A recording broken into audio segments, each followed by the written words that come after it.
As society has gone from being an agricultural-based society to an industrial-based society, we have been further removed from real food. And it's sad. It is sad that a short 3 generations ago, 90% of the population was involved in food production. Today, 1%. Exasperating this foolhardy transformation, the despotic governmental noblesse clamped down on local farming, yet it has proven to be better environmentally and health-wise. You see, little graft can be transferred from big corpo agriculture if a level playing field were allowed. Wake up, people. Some bureaucratic jurisdictions won't even allow a front yard garden or the collection of rainwater to help grow the garden. If you have never been poor and hungry, it will be difficult for you to relate to those who must focus on inexpensive foods. Rice, beans, peas, popcorn, bananas, carrots, potatoes, onions, eggs, canned tuna, cottage cheese, peanuts, peanut butter, and raisins are all cheap. Additional good news is that your local 99-cent store has expanded their produce and general foods departments. If you aren't familiar with 99-cent stores, listen to Zeb.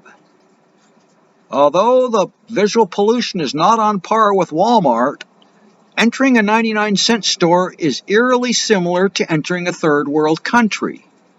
But your brain is dumbfounded in its attempt to discern which country, as Spanish, Arabic, and Vietnamese are all heard along with a sprinkling of broken English. Beans and eggs are perfect foods, and if the 2 additional staples of rice and flour are included, one can eat for a year on $350. Dry pasta is another low-cost method of food intake. It only costs a couple of bucks per pound, so if eating an average of 1 pound per day, you could insure against starvation for an entire year for about $750. There is such a thing as a free lunch. From the man who is not too cowardly to express his First Amendment rights, please welcome Zebidiah Funkbutter.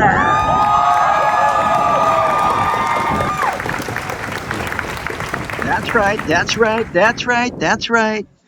The average American spends about $3,000 on food annually.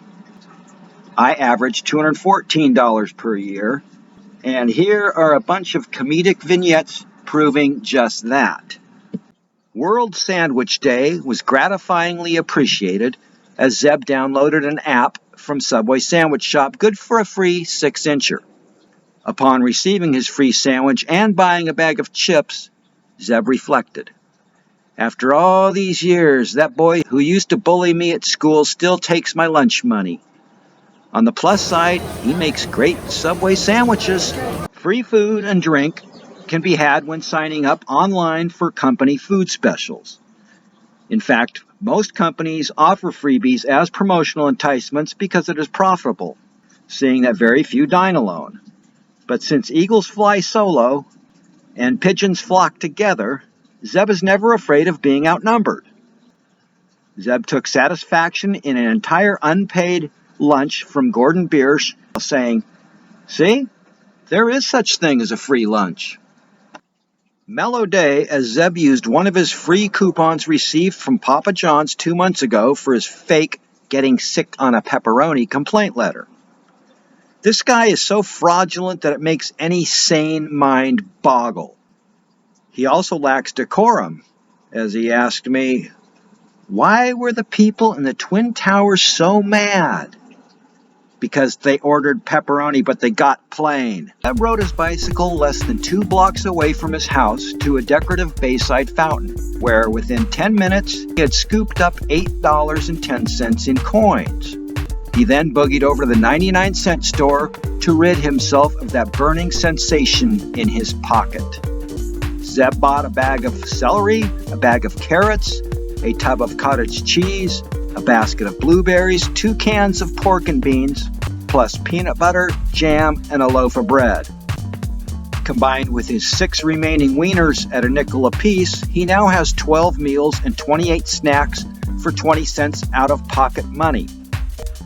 And although there are many troubling wrinkles in the fabric of Zebidiah Funkbutter, the man knows how to eat for free or damp close. Yeah. His felonious and acerbic wisdom will get you thinking. Even though Zeb seldom works, he has cleverly designed his life to live in a very ritzy part of town. Oops, wrong clip. His zip code's medium-priced home is $1.8 million. So once or twice per year, he receives mailers with free dining coupons. The coupon he used today was a no-strings-attached $50 dining voucher at a high-end steakhouse. The average tab per person is $125, and since almost no one dines alone, the establishment still comes out way ahead when the courtesy food voucher is redeemed.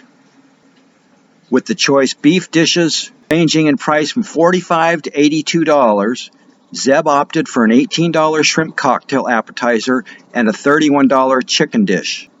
A glass of wine would have set him back an additional $16, but he is quite aware that the human body only needs water for sustenance. If you live low on the hog, you can live in high-end neighborhoods.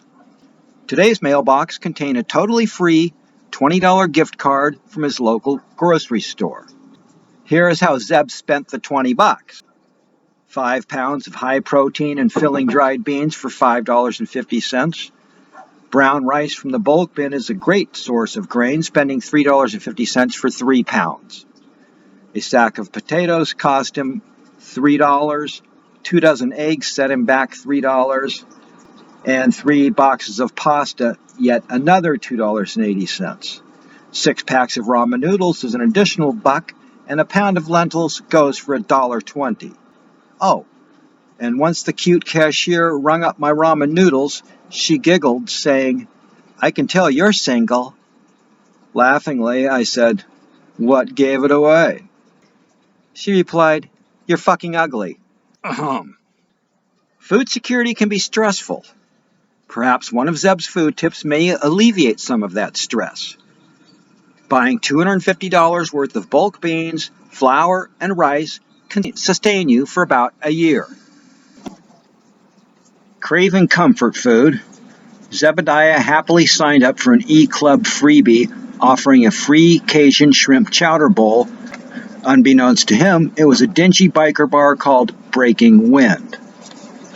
Starting off with a beer, Zeb noticed a biker staring at his bowl of chowder for 5 or 10 straight minutes.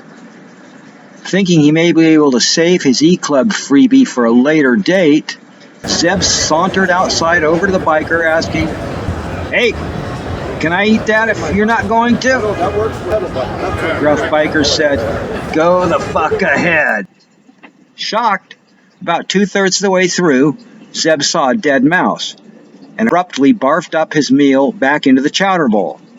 The biker groaned, "Yep, that's as far as I got, too." Check the mic and make sure it sound right, boys.